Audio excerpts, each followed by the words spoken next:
I would sanction it, and no one in their right mind would take the job on. But I was desperate for the 80 grand on offer. 40 right then in jiffy bags. I was penniless. I'd sold everything. The Ducati, the house in Norfolk, to pay for Kelly's treatment. I was cleaned out, living in a hostel. That was how I justified saying yes. From the moment the yes man dropped me off, I'd started protecting myself far more than I normally would. I knew if I got caught by Special Branch, the firm would deny me, but there was more to it this time. Everything felt wrong. The yes man would knife his own grandmother rather than be on the losing side. In fact, since he took over the K's desk from Colonel Lynn, who had taken early retirement about 7 months ago, he was so far up C's arse he could have flossed his teeth. I needed a safety blanket, so a full pictorial story of the job went into left luggage at Waterloo Station, along with everything else I owned. A pair of jeans, socks, pants, washing kit and 2 fleece jackets. A helicopter clattered overhead, and I had to look up to satisfy myself it wasn't looking for me. My paranoia was working overtime. My eyes caught movement in the killing ground, and the ×12 magnification of the binos made me feel as if I was almost standing on the terrace. Catering staff. They were streaming in and out of the pavilions, busy laying tables. I thought about the snipers. They would move in cautiously, probably in simple disguise. A wig, coat and sunglasses do more than people think against CCTV cameras. Having first put on surgical gloves, they would make entry to the porter cabins with the key provided, lock and wedge the doors, then put on a mask and hooded and footed coveralls. It was imperative that they didn't leave personal sign, and were not themselves contaminated by residue from the round they fired. I was also wearing surgical gloves. Once he got covered up, with just his eyes exposed, it would be time for the sniper to prepare the fire position. Unlike me, he needed to be away from the window, so he'd have dragged the desk about 3 meters clear, then pinned a net curtain into the ceiling, letting it fall in front of the desk before pinning it to the legs. Next, he'd have pinned up a sheet of opaque black material behind him. As with the netting, I cut it to size for each fire position. The combination of a net curtain in front and a dark backdrop behind creates the illusion of a room in shadow. It meant that anyone looking through the window wouldn't see a rifle muzzle being pointed at them. Some 15 minutes after arriving, he'd be sitting behind the desk. His weapon would be assembled and supported on the desk by a bipod, and by it would be his plastic lunchbox. Each weapon was fitted with a suppressor. This wouldn't stop the bullet's supersonic crack, but that didn't matter because the noise would be downrange, well away from the fire position, and covered by the diversion explosion. What it would stop was the weapon's signature being heard by hospital staff or by tourists eating their overpriced ice cream on the embankment a few feet below.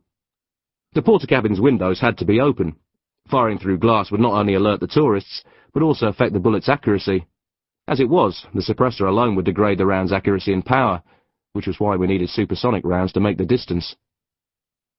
Once the sniper was happy with his fire position, he would sign on. His box of tricks didn't have lights. When I hit my pressel, it emitted low tones that he picked up through a hearing aid. There was one wire coming out of his box, leading to a plastic button that would now be taped to his weapon. Hitting that pressel was what lit my bulb.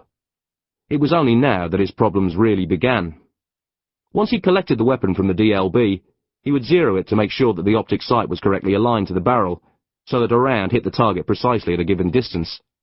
The rest, judging the wind, leading ahead of moving targets and working out distance, is part of the sniper's art. But first, the weapon sight and rounds need to be as one. Once the weapon had been zeroed in, it would have been carried as if it were fine china. The slightest knock could upset the optic sight and wreck the weapon's zero. And it wasn't just the possibility of the optic being knocked, or the suppressor affecting the round's trajectory. The weapon itself, issued to me by the yes man, was takedown, so once he had it zeroed, it had to be taken apart for concealment. There only had to be a slight difference in reassembly, or a knock to the optic sight, for the weapon to be inches off where he was aiming. This isn't a problem when an ordinary rifleman is firing at a body mass at close range, but these boys were going for a single killing round into the brainstem, and that meant that they had to aim at either the tip of an earlobe or the skin between the nostrils. There would need to be the most religious snipers on earth to do that with these weapons. The yes man hadn't listened. It annoyed me severely, but it wasn't entirely his fault. There had to be a trade-off between concealment and accuracy, because you can't just wander the streets with the world's longest flower box. But fuck it. I despised him when he was running the K signals department, and now it was worse. I checked out the area again. Things had moved on. As guests came through the grand arched door onto the terrace, they'd now be greeted by tables covered by brilliant white tablecloths, silver trays of fluted glasses and bottles of champagne. I tried, and failed, to reassure myself that the coordination plan for the shoot was beautifully simple. Whenever any of the snipers felt confident about taking the shot, they'd hit their pressel. The bulb in front of me would stay lit for as long as they could take the shot. If they lost their sight picture, they released their pressel until they acquired it again. Once I'd made the decision to fire, I pushed my send pressel 3 times in a 1-second rhythm. The first would tell the snipers to stop breathing, so their body movement didn't affect the aim. The second, as I hit the diversion, would tell them to take the first pressure on the trigger. At the third, the snipers would fire as the device exploded. They would immediately exit the area, taking their protective clothing but leaving the rest of the kit, which I'd handed over sterile. Another light flashed. Sniper 1 was in position, ready to go. I hit the send pressel and Sniper 1's bulb flashed in return. After 10 minutes, there were new arrivals amongst the catering staff. They seemed to be an advanced party of Brit politicians and civil servants. There was a flash in my peripheral vision. The third bulb, Sniper 3. Now I just wanted this done and to slip away to my 9 p.m. flight to Baltimore to see Kelly and finish my business with Josh. Big Ben chimed 3 times. I got back on the binos as people began filling the door and pouring into the killing area. The South American contingent was easy to identify. They were far better dressed than the Brits. Even their body language had more style, and none of the women would have looked out of place in a fashion magazine. The yes man appeared in the doorway. He was 40, 5'6", and easy enough to identify from his permanently blushing complexion. His physical description had been given to the snipers, and he was wearing a scarlet tie, his main visual distinguishing mark. Producing his mobile, he moved to the right of the doorway and made a call, giving us plenty of time to ping him. Then he walked on towards the river. As he wove through the crowd, he bounced slightly on the balls of his feet, as if trying to give himself extra height. He stopped by a group of men, gathered in a wide, informal circle. This had to be it. I watched their well-fed faces as they smiled politely and shook the yes-man's hand. I could feel myself sweating, knowing I couldn't afford to miss the ID.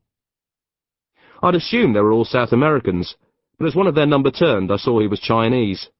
He was neat, in his 50s, taller than the yes-man and with more hair. I concentrated on how he was greeted. It was just a normal handshake. The Chinaman then introduced a smaller guy to his right. The yes-man moved towards him. Then, as they shook, he placed his left hand on the small guy's shoulder. The target. I hated to admit it, but the yes-man was doing an excellent job. He even swung the target round so he faced the river, pointing out the London Eye. The target was also part Chinese, and I had to double take because he couldn't have been more than 16. He was wearing a smart blazer with a white shirt, the sort of boy any parent would want their daughter to date. He looked happy, exuberant even, grinning at everyone and joining in the conversation. Fuck it. I was in worse trouble than I'd thought.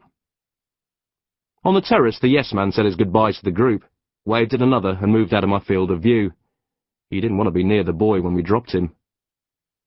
Seconds later, I had 3 bulbs burning. It didn't feel right, but reflexes took over. I positioned my thumbs over the 2 pressels. And all 3 lights went out. I got back onto the binos. The group was moving en masse. The Chinaman's arm was around the boy's shoulders, it must be his son, as they approached a table laden with food. Sniper 3's bulb lit, and died. I was trying to get a grip. What did I care? If it was his life or mine, there'd be no question. What was happening in my head was unprofessional and ridiculous. I should be focusing on the box. What was happening on the terrace shouldn't matter to me anymore, but I couldn't stop myself looking at the boy through the binos. Number 2's bulb came up. The boy was helping himself to food, looking back at his dad to check if he wanted anything. All 3 lights now burned. I studied his shiny young face as he wondered what would best complement his half-drunk glass of Coke. Come on, get on with the fucking thing! I couldn't believe it. My thumbs just wouldn't move. In that instant, my plans switched to screwing up the shoot and finding something to blame it on. The snipers wouldn't know who else had a sight picture, and it wasn't as if we were all going to debrief over coffee the next morning. The boy moved back into the crowd.